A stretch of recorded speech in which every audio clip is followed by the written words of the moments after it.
Understanding spoken Japanese has a lot of perks. You can understand anime, just to name a few. And if you don't put any effort into listening practice, your conversations are probably gonna look like this. わー、ここおしゃれだね。あ、はい。さっき着いたよね。なんか待ってた？はい。あ、そう？ごめん。いつ来たの？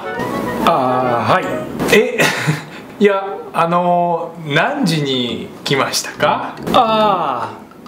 いいえ。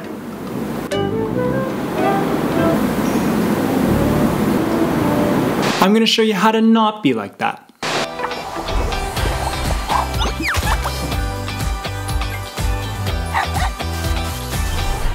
Spoken Japanese can be pretty difficult to catch. Firstly, there are so many homonyms in Japanese. For example, the word kami can mean paper, hair, or god. And the word hashi can mean chopsticks, bridge, or edge. And there are a ton of examples. And then there are just so many words in Japanese that just generally sound similar. Haku, waku, raku, ryaku, saku, kaku, gaku, aga, igaku, migaku. And on top of mishearing words, you have to get used to the different sentence order we talked about. However, Japanese uses SOV sentence structure. And understanding native level vocab and slang. ダメなやつ。あかんたれ。あかんたれ、それは面白い。All of this culminates to the tall order of understanding Japanese. But Tokuyu-sensei, how can we master this? Well, my beautiful little gakusei, I'm gonna show you. First, find a partner or group that you can practice conversations with. I was lucky because my university had an exchange program that hosted Japanese students every year. I would talk to them at English-Japanese language exchanges, which was great practice. But since we became friends, I was also able to practice with them outside of the events. This is also a great way to stay motivated. Don't get me wrong, anime, J-pop, dramas, all great, but nothing beats making new friends. So if your community or school has anything similar to this, please participate. Please. But if not, you can also try using apps like HelloTalk. HelloTalk is a great way to make posts, start conversation chats, and exchange voice messages with Japanese people learning English. This is a super low commit way to meet Japanese people, and again, you have exposure to real spoken Japanese.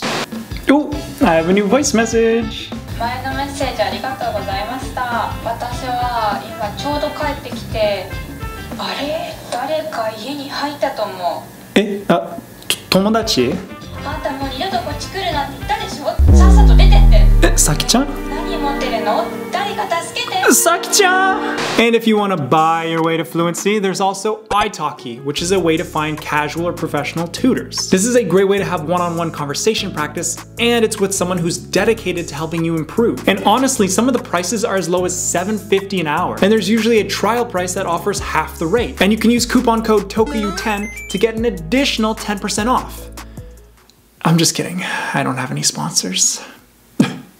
Why would they want me? But let's say you hate interacting with people. Like, you know what? Screw people. I'm just in it for anime. There are resources for you to practice listening to Japanese on your own. I listen to a lot of Japanese Pod 101 videos, which have animated listening tests for all levels. The videos also have subtitles in the answers, so you can study the sentences afterwards and understand what you missed. I also listen to a lot of past JLPT listening exams on YouTube. These, of course, you can adjust to your level from N5 to N1, and these are great for seeing if you're ready to take the actual JLPT exam. Since both of these resources test you on what you heard, you naturally pay attention more. But if you're looking for something a little more casual, Spotify also has Japanese podcasts, so you can find one that suits your level and that you find interesting. And finally, there are Japanese YouTube channels that upload videos intended to be used as listening practice. For example, Onomappu is a channel run by a Japanese med school student who teaches you a new onomatopoeia word each video through storytelling, all while using simple Japanese. Now you may have noticed the pattern here. The key is that you listen to media that matches your skill level. Cause I know, we all just want to watch our favorite anime and just let the Japanese sink in through osmosis.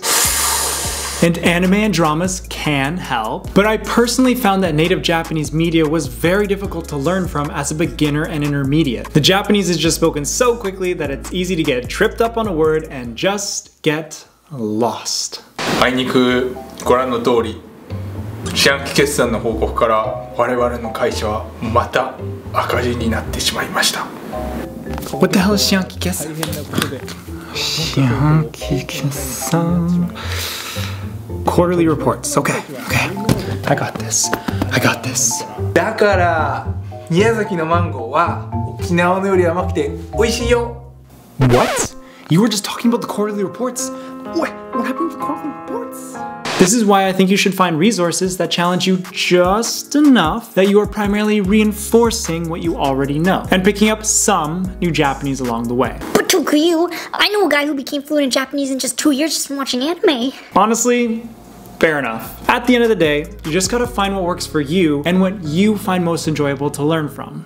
What is up, Tokyo TV crew? Thanks for watching to the end. Don't forget to boop the like button, leave a comment, and subscribe. It all helps spread my videos so I can achieve world domination. And if I missed any dope resources that you use, let us know. I'll see you guys in the next one. Tokuyu out.